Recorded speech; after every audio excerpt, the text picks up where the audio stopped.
And today I'm going to do a fairly impossible task, which is to talk mostly about Eastern Europe in the interwar period. And I sent around a rather lengthy list of terms, so I don't have to write on the board and you can't see it anyway.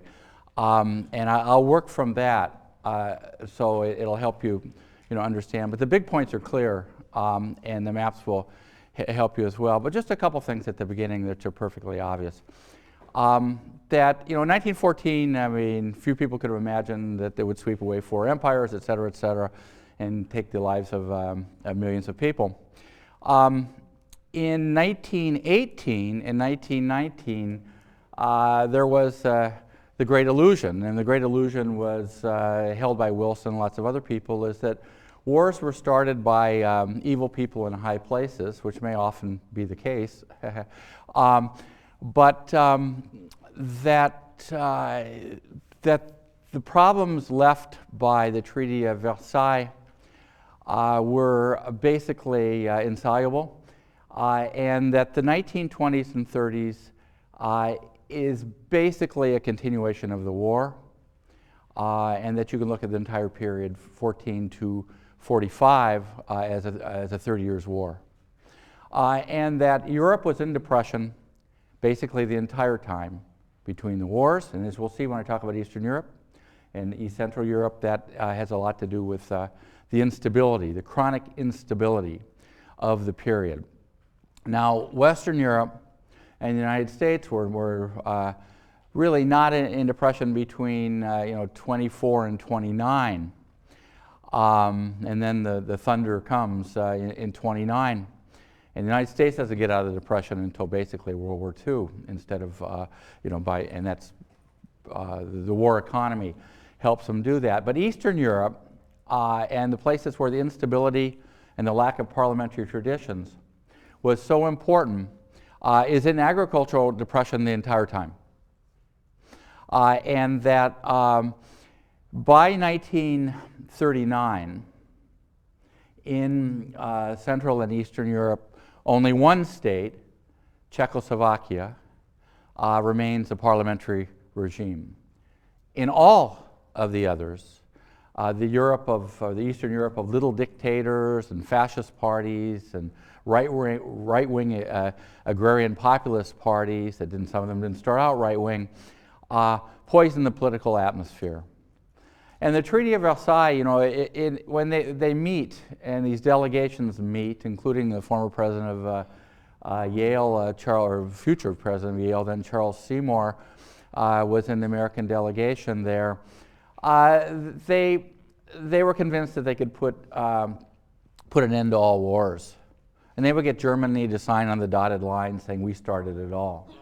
And as I'll argue next week, and it's perfectly clear, that was a catastrophic mistake, because the war was, Germany arguably had a greater role in starting the war than the other places. But this guaranteed the perpetual hostility of an ever-increasing number of right-wing parties, of which the most vicious and the most successful would be the Nazis, opposed the very existence of the Weimar Republic. And became what, as I'll explain in a minute, a revisionist state. A revisionist state is one that wanted to revise the Treaty of Versailles, because people of their dominant ethnic group had ended up on the wrong side of the frontier. And if you'd fought a war that was based upon national claims in 1914, in which aggressive nationalism was one of the root causes of the war, the successor states that are created out of these collapsed empires find themselves facing the reality that you could get all the maps you wanted, and you could get all the cartographers that you wanted and geographers, and bring them all to Versailles, and bring them all to the French suburbs, Trianon and Sèvres and Neuilly and the others, Saint-Germain, that became named after the treaties with the individual powers, but you couldn't draw lines around national groups that were going to incorporate everybody within the country of their choice. You couldn't do it, and that leaves a permanent factor for instability. And if you don't believe me, look at the Balkans. in the 1990s, which were the worst atrocities since the death camps in World War II, and in which ethnic cleansing and rape as a means of waging war became a reality again, in which those old hatreds had never been extinguished. And so the great illusion was that there wouldn't be any more wars. And in the case of Germany, as we'll see, that the troops who were demobilized, who came back, they kept drilling in their basements. The Freikorps, the Free Corps in Germany. And that lots of people, among them, just one of millions, the young Adolf Hitler, the argument, the view that they held was that the problem wasn't to have fought the war in the first place, which was a Wilsonian view of the war, but the problem was not to have won the war. And the problem is how do you explain at home that you've lost a war when your troops are far, far inside Germany. And the other, I'm getting ahead of my story, but it's just such a complicated subject, all of this, it's a little hard not to. And the other problem was, if you're punishing losers in World War I, you're often punishing them in a way that seems to violate the very principle that you hope to espouse of each country, each people more or less their own country. And the powers that become the revisionist powers, almost all were on the losing side. And they're the ones that by the very principles espoused at Versailles, that basically just simply get screwed. And as the Hungarians put it, no, no, never. That was their response. No, no, never. And these powers, of which the most dangerous ultimately is Germany, far more powerful in defeat than France is in victory, basically vow to get even. Not the Weimar Republic, but those people who want to destroy the Republic. And then Eastern Europe will be full of little Hitlers, little racists, dictators, who are also convinced that the next one, we'll get it back. We'll get it all back, and we'll bring it back with a percentage of interest as well. And increasingly, a point that I better make in a while, that they begin to look at, in the Europe of extremes, as Germany is a very compelling model. And the Eastern European states that had certainly reasons to increasingly fear Germany, but begin to see Germany as a rather successful model. And the Europe of the extremes, as Eric Hobsbawm has called it, is basically, if you exclude the Soviet Union, and if you exclude, which is another kind of totalitarian state, and if you exclude the role of the communist parties as a destabilizing force in many of these countries, is a Europe of fascism. And they just keep right on marching, because fascism, part of fascism is they're better at, fascists are better at describing it how they will take power, marching, violence, and whom they hate, than what they will construct afterward. But what they will construct afterward in all of these places will be a totalitarian fascist state that is based upon the principle of totally over-the-top aggressive nationalism and anti-whatever the minorities are, particularly the Jews. And anti-Semitism becomes an important part of all of this. So the map, the guys with the maps and the pencils and trying to draw the little squiggly lines, it doesn't really work out very well. And Wilson comes back in utter defeat. And the American Congress doesn't approve the Treaty of Versailles anyway. And America enters, as you know, a period of isolationism, at least until the next time around. So that was a rather lengthy introduction to what I was going to talk about. So let's try to be more specific now. So what are the big time revisionist states? First, let me just start out with one that didn't lose, but is one in which, as you'll see when you read the chapter, where fascism is first saluted and then take power, and that is Italy. Now, Italy wins. They're open to offers, open to the highest bidder, and they join in 1915 because the Allies can promise them more. They promise them part of the Tyrol between Austria and Italy, and they promised them much of the Dalmatian coast. And Italy went to war, well, for that reason, but also because in a country in which a sense of national unity basically didn't exist, there was a strong feeling that war will make Italians out of all these different people. That's no real good reason to go to war, but they do go to war.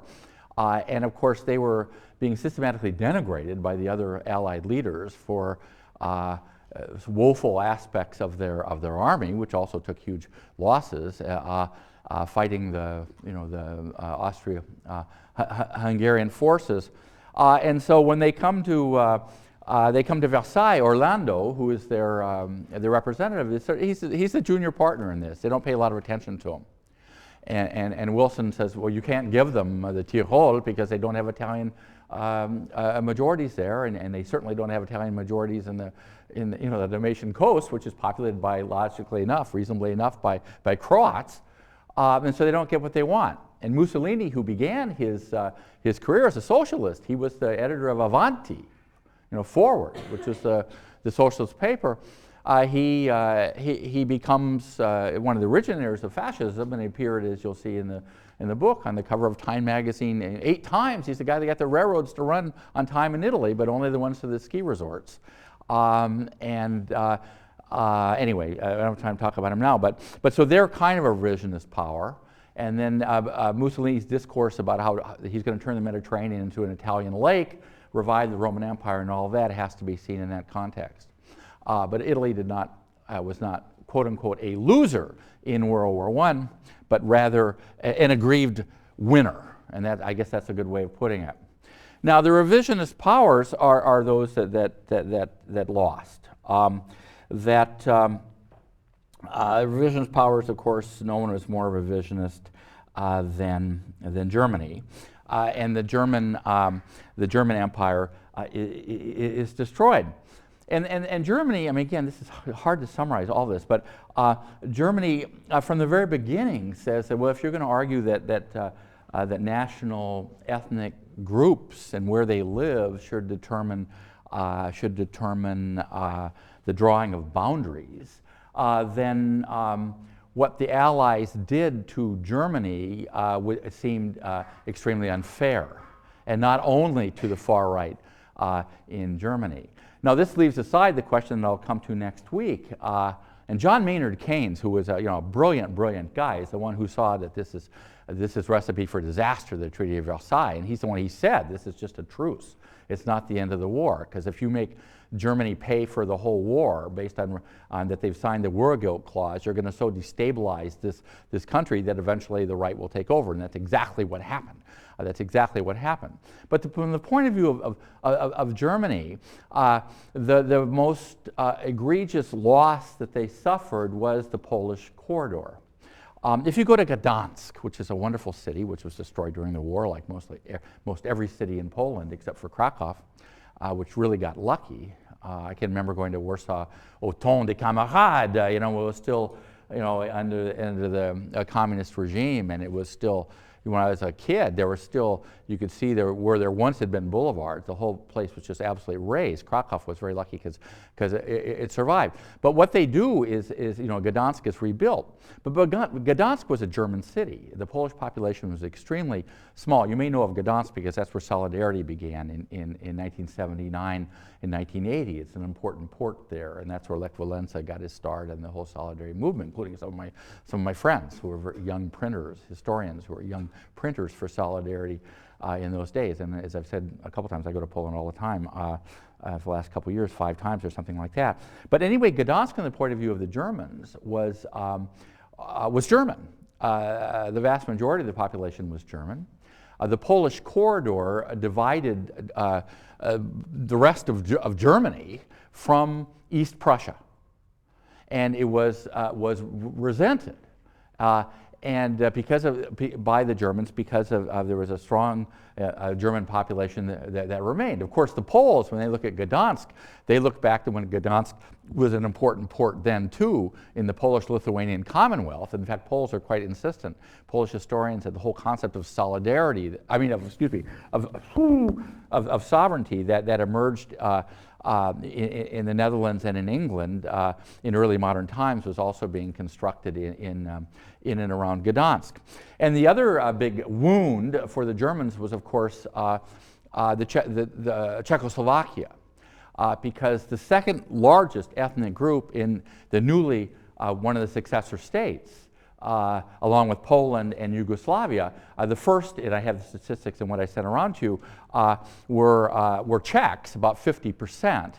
Germans, if I remember correctly, were 23%, and Slovaks were 16%. And the other, of course, are other minorities. I mean, they're Ukraine and Poles and all sorts of things. And lots of the Germans were concentrated, the majority of Germans were concentrated in Prague, though there weren't as many of them as before. But I mean, above all, in the whole area, the region of Bohemia, and in that region called the Sudetenland Germans. And when the Allies capitulate to Hitler's demands that part of Czechoslovakia, and then of course he munched the whole thing, pass into Germany. One of the reasons that they appeased is they said, well, maybe he's got a point. 1918, we couldn't really put the people where they were supposed to be, and there are German majorities in good percentage of Bohemia. So maybe within the Czechoslovakia, so maybe he's got a point. And that was an excuse. That was a rationale for appeasing him at a time that he might have been stopped, in which his generals were just scared to death that there was going to be, that the Allies were going to fight then, because they weren't ready. They weren't ready for war. So Germany is above all the big revisionist power. More about this when we talk about Adolf Hitler next week. The other is of course, comment trouver toutes ces choses-là? The other the big one is of course, I can't find it, but it doesn't matter, is Hungary. And so Hungary loses, I got to remember these statistics, I might have put it around, but they lose, I think I remember them. They lose 25% of the Hungarian population to other states. They lose about between a half and 2/3, I should remember, but I don't, of the land of the old Hungarian domains when they were in Austria-Hungary, when they were supposedly after 1967, the equal partner of Austria. And so they lose the greatest percentage of that Hungarian population to Romania. And of course, the tensions between the Romanians and the Hungarians were extremely great. I mean, the linguistic differences are enormous, because Hungarian is such a difficult language. It's an isolated language. In that, I have a friend who retired here many years ago who speaks 18 from Eastern Russian, East European languages and literatures, who knows 18 languages. He knows mostly every Central European language. I said, "Do you know Hungarian?" He says, "No, it's too hard." And so that accentuates the sort of isolation from the Romanians. And again, in 1989, the great groundswell against Ceausescu and his horrendous wife, the dictators in Romania, began with Hungarian dissidents whose families had been generations since World War I stuck, from their point of view, in Romania. And so when you're trying to look at each of these countries and try to figure out why does some right-wing maggot, some right-wing dictator take power, is because, as in the case of Adolf Hitler, if you say the same thing over and over and over again, pretty soon you get people to believe you. And Admiral Horthy, Horthy, who was an admiral in the Austrian-Hungarian Empire, he becomes an extraordinarily vicious dictator and an egregious collaborator during World War II, sort of an admiring junior partner of Hitler and the Nazis. And the frenetic, aggressive Hungarian nationalism will. You can go to Budapest and go along the river, the Danube River in Budapest, and see where they've made a sad monument out of the shoes of Jews who were shot or just simply pushed into the swirling waters of the Danube by the Hungarian fascists in 1944. This is not dissing Hungarians, as a people. Obviously not. I have Hungarian friends and I love Hungary. Budapest is my third favorite city. But the damage done by the revisionist claims in Hungary were simply amazing. And of all the, after the Germans, and arguably even more than Germans, they had the most to be aggrieved about because losing so much of their country, awarded as because they had lost to other places. Now the case of Austria also. I mean, Austria. If you go to Vienna, Austria. I mean, Vienna is such a wonderful, huge musical place, full of broke. It's really it's a great city, and you think, oh, well, this is an enormous city for such a little country. And of course, what happens when the Austro-Hungarian Empire is dismembered? Austria becomes a small and overwhelmingly German-speaking state. There are very few comparatively ethnic minorities living in what became Austria after World War I. It's an imperial city. It's an imperial city, not reduced in size, but reduced in importance. So Hungary, huge reasons to be extraordinarily angry by the whole thing. Yugoslavia. I mean, they lose some land that they would have that they wish that they would have gotten, but again, Yugoslavia, you have this tremendous ethnic complexity. So in a way, the successor state of Yugoslavia, maybe some of you have or will take Ivo Banac's courses, and he's a great Balkan historian. But the ethnic complexity, of course, is sort of a mini version of the Austro-Hungarian Empire, where Serbs, something like 40% of the population of Yugoslavia between the wars, and that would be really about the percentage until the whole thing collapses in the early 1990s, and with the Croats, the next largest percentage, and then followed by Slovenes, who were the wealthiest region and remained that until the end. The standard of living in Slovenia in the 1980s was about that of Italy, where if you went far down to Kosovo, where I've been, about which so much has been going on, and which now has been proclaimed independent, and it was absolutely impoverished. So the ethnic complexity is itself there too going to be a factor for destabilization. And what about Poland? I mean, Poland Poland had not been independent since 1795, since the Third Partition. And you had, as I've already discussed in another context, you've got Polish intellectuals, you've got political militants in the 1830s and again in the 1860s who don't want to be part of Congress Russia. They don't want to be Congress Poland. They don't want to be part of the Austro-Hungarian Empire. They don't want to be part of Prussia. They want and dream of an independent Poland. And so, what you have they get their independence in 1918 immediately. But the complexity, of course, is enormous too there, because you've already got these ethnic minorities who are there. I mean, the Germans are there. You've got huge numbers of Ukrainians. In fact, in eastern Poland, I mean, the cities like Zamość, where Rosa Luxemburg was born, which is a beautiful city, these are Polish cities. But the vast majority of the rural population are Ukrainian. They are Ukrainian. And this was a force for quote-unquote instability. And of course, they will be killing each other off during World War II. And then the other minority, of course, are the Jews.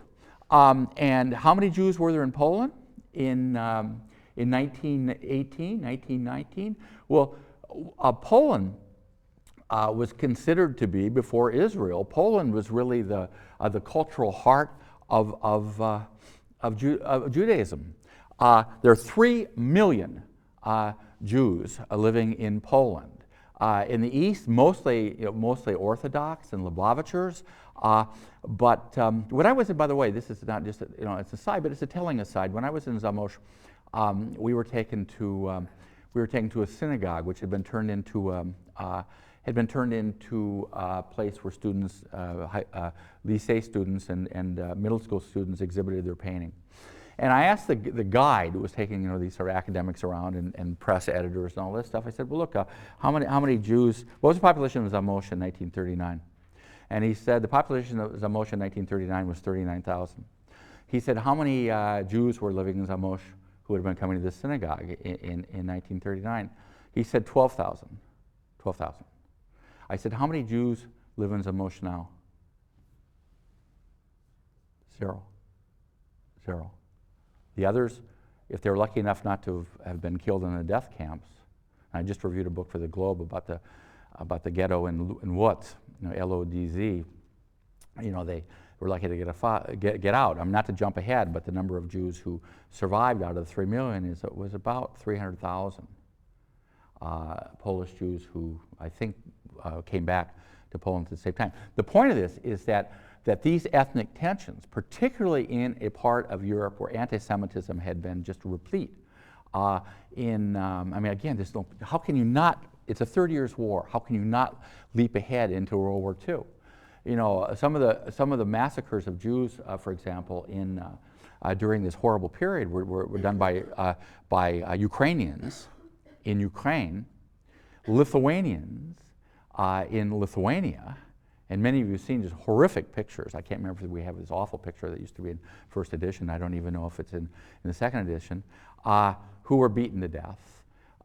Former colleague here, I don't really know, Jan Gross, wrote an important book called Neighbors, about how Jews and Poles who lived in Poland in the 1920s and 1930s lived very peacefully in one village, and how almost without apparent instigation from the Nazis, who've been happy to kill them all and had planned to kill them all, just simply one day started killing them all.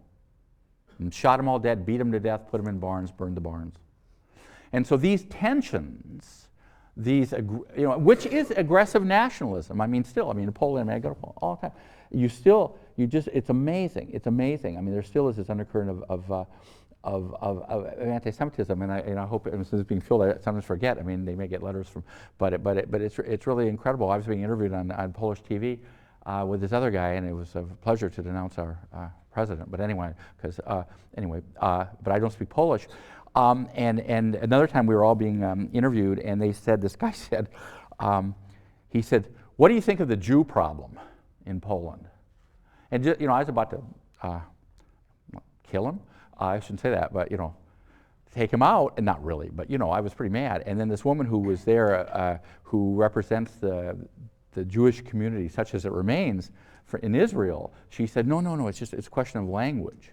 But when we went to one of the Polish museums, which is the museum of the Warsaw Uprising, and they don't have a museum of the ghetto uprising. They have we had to complain semi-officially about how they depicted Jews in the 1920s and 1930s.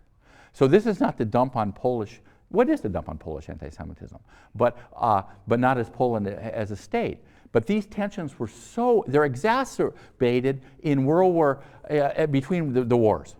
Because if you've got these frenetic right-wing leaders who are aggressive nationalists in all of these places, and who are they denouncing? They're denouncing what? The Treaty of Versailles.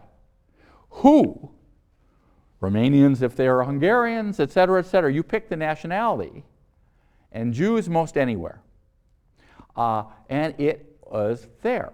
And so these folks are often, like Horthy, are preaching to the converted. They're preaching to the converted. And, it's an obvious sad story. But in these revisionist powers, all this stuff is going on. I know less about, and don't have much time to talk about Bulgaria. but you have the same, which was lost, but you have the same kind of tensions.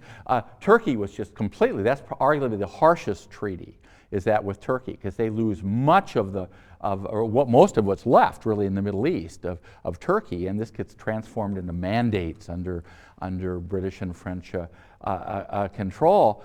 And of course they lose, as a losing power, they lose land to their bitter arch enemy, Greece, and then this enormous exchange of populations begins, forced exchange of populations as followed by voluntary between Turkey and Greece. But the case of Turkey is special because Ataturk, whom you can read about, he becomes the sort of visionary president of a new Turkey, of a secularized Turkey, and does not go the way of for all occasional stridency, of the way of this sort of Europe of little dictators, the Eastern and Central Europe of little dictators. And even as I said, I mean, Czechoslovakia, where are we? I kind of left my lecture behind, but that's all right, because I'm doing the themes that we should be doing anyway, and you can read about the rest. Even in Czechoslovakia, one can say, well, there was a democracy that really truly functioned. But there are enormous tensions in Czechoslovakia as well, because what you've got your Czechs, and your Czechs are the dominant population in Czechoslovakia, but they are basically Protestant, mostly Protestant. The Czech part, or what would become the Czech Republic, is, as you already know, largely Bohemia, well, much of it is Bohemia. There's Moravia also, which is more poor, but it is very industrial. It is much more prosperous. And then Slovakia is almost entirely Catholic and much more rural. It's basically a peasant society in which the Catholic Church, and particularly the very right-wing aspects of the Catholic Church, as opposed to the case of Poland, where the Catholic Church has basically been a force for progress, except for anti-Semitic currents in some parts of the clergy. And it's not surprising that in World War II, one of the most horrendous collaborators and people cheering on the guards of the Jews as they're packing them onto the train to be taken away and killed, was a priest.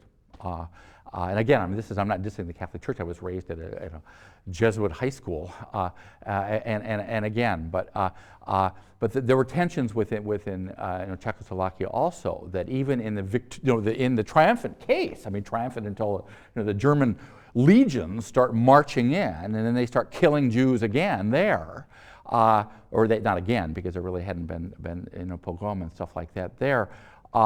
Was even there, that it's the complexity of the whole thing that is simply, it's simply amazing. But the big point, it's not big news, but the big point is that ethnic contentions, contested borders, the diplomatic problems caused by or inherent in having these new states, Czechoslovakia, Poland, and Yugoslavia,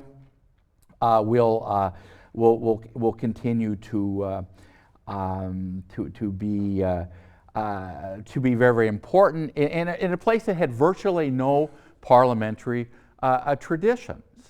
Were the democratic traditions even in a country like Poland, which had been divided up between these three empires. So it's pretty darn hard to suddenly say, well, now we are a republic, and try to make that work.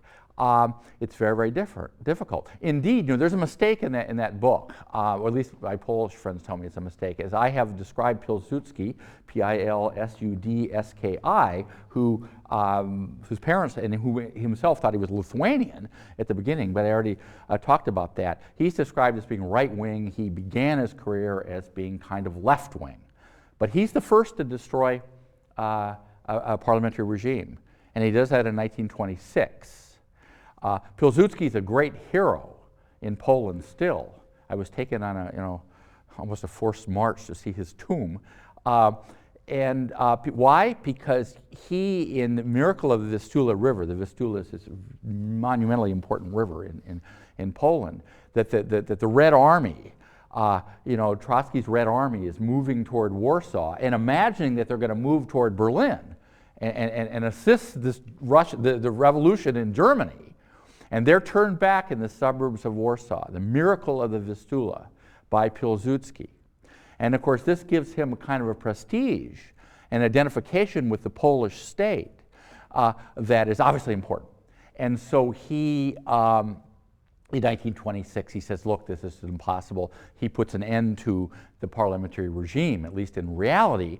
And then, of course, it's in 1929 or 1930, he arrests the, the progressive opposition. So he behaves like these other dictators, except he's not putting people against the wall, or beating them to death and stuff, having them beaten to death by iron guards and all these groups. That's one of the first to go. Now, compounding all of this is, again, to go back to what I said at the beginning, is that Eastern Europe, East Central Europe, incidentally, the Poles no longer want to see themselves as described as Eastern Europe. And then it was East Central Europe. And they say, you should go through your book and take out all references to Eastern Europe with regard to Poland. We are Central Europe. And that's how they see themselves. And again, it's impossible to overestimate the hatred and still the fear of Russia. And that's why they have this ridiculous idea of having American bases in Poland, which is just a crazy idea. But anyway, that's just my personal opinion in parentheses. But compounding all of this is that you've got a peasant society. All of these are peasant societies. The vast majority of the population are peasants. I think it's about 75% in Poland. In Poland, Warsaw is already very big. Krakow is very, very big. I keep talking about Poland because that's the one I know. I know the best. But in Hungary would be less because Budapest is such a large city, and also lots of the rural parts of Hungary had been amputated. But it's a peasant society. And what brings, and this is the argument of my good friend Tim Snyder, what brings peasants into politics in the 1920s is one thing, besides hating people not of the same ethnic group as them, depending on the place, and maybe being anti-Semitic because of their tradition of rural moneylenders and all this who happen to be Jewish and Jewish storekeepers in their in the peasant perception of the world, is the hope of land reform, of maybe breaking up the big estates, but at a minimum helping out poor rural people. And what happens is that in the 1920s and the 1930s is that poor rural people are being screwed, to put it a bit crudely, by what? By the agricultural depression. Because the price of agricultural products, which is the economy, plunges to practically nothing, and they can't get by. And one of the factors for the rise of fascism in all of its guises is called fascism in Italy. It's called National Socialism in Germany. It's called it's called Franquism well, that's what we call it in French. I don't know what we call it in English. In Spain, no, he's not really a fascist. Franco's a right-wing authoritarian. He's still a murderer, but he's a right-wing authoritarian. But he's still a murderer. Period. Is the economic situation, and I'll make this clear when I talk about Germany, because that's what drives the middle class, which is the first class to embrace Hitler. It's the big crisis of the great inflation in the early 1920s. And what helps drive peasants in all these countries, the ones who become politicized, and finally say, well, what did a parliamentary regime bring me, my family? Not much. We just still can't get by. Voila, these little dictator guys thundering away, they seem to be telling it like it is. It's the Jews, or it's the Bulgarians, or it's the Romanians, or it's Hungarians, or it's the Serbs, or it's you name it, it's the Muslims, it's the Greeks, it's the Turks. I mean, you name it. You fill in the national group, and it's a Europe of hatred, and it's a Europe of fear, an absorbed, integrated fear. I suppose that's kind of a silly way of putting it, but not that bad after all. And when they look around, what do they see? These countries are, they're frightened. These powers, the new states, they lie. They say, well, we're going to have to lie together, and some of them join up with France, and that won't do them much good in 1939. But there is this model that seems to be working in Germany. And the French, what they do in this inflation in the 1920s and 30s, they were loaning money everywhere. Before they pull in the reins, they bring in the credit. And Nazi Germany, particularly after January 1933, they provide this sort of model, and they say, well, look, we'll help you out. We'll help you out. The other countries are not buying your products. We'll buy even more of them. And we'll loan you money, and we'll organize this. And it seems to be an orderly society, and more about that. It's not just a society of coercion. Without jumping ahead, Hitler seems to be providing things to the German people that they want. Work, the armaments factories, he's preparing for war. Order, they're arresting petty criminals. I'll talk more about that. And racial purity. And they begin thinking, hey, that's a good thing. It's the fault of the Jews. And the Poles, it's the fault of the Poles. And when they invade Poland, I don't emphasize this as much as I should have in your book, but they begin right away carrying out genocide. They begin killing the Polish intelligentsia right away, and they kill the Polish generals right away. And the Russians are doing the same thing, actually. The Soviets further on. And so this is it's a permanent source of instability, this agrarian depression, this economic depression. But what it does, it's a factor for further destabilization. And talk about parliamentary regimes comes pretty cheap, but they disappear one after another. And in each and every case, in the fascists and variants, in each and every case, the discourse is we, the real people of this place, we do not want these other people here. We don't want them here. And of course, not all of these people carried it to the outcome of the Nazis or of the Lithuanians and the Ukrainians who just started beating Jews to death, along the way. But it wasn't just the Western states that had great instability. And the willingness, indeed the eagerness of people like Horthy to collaborate with Hitler openly, enthusiastically, all the way through until the bitter end, is in part a result of that these right-wing movements become mass movements in these places, and as they did in Germany, and as they did in 8% of the population of the Netherlands votes for their guy called Musser, who's their little fascist guy, or in Belgium, which is town of shopkeepers, they support their guy who just died about 10 years ago, Lagrelle, who's de Lagrelle, I can't remember what his name is, who died in the Costa Brava. They all seem to die in the Costa Brava. They all basically get away with it and end up going to Spain, and a lot of them protected by the Franco regime, and they all seem to croak on the Costa Brava. But anyway, well, I got away from the text, but it doesn't matter. I didn't really, I think I made my points anyway, and the points are that Europe is in a period of instability that, with the exception of the big powers in the West between 1924 and 1929, all these places are in depression, and that the sweeping away of parliamentary regimes in places that had virtually no parliamentary traditions at all was not all that surprising, and that it was compounded by the outcome of World War I. That again, as I've said before, at least twice, that the demons of the 20th century emerged from the war. And nowhere more tellingly and more appallingly with greater with greater costs, with greater devastation, with humanity sinking to an all-time low than that in Nazi Germany. And that's what I'm going to talk about next Wednesday. Monday, another cheerful topic, Stalinism, and we will go from there. Have a wonderful weekend, and I'll see you.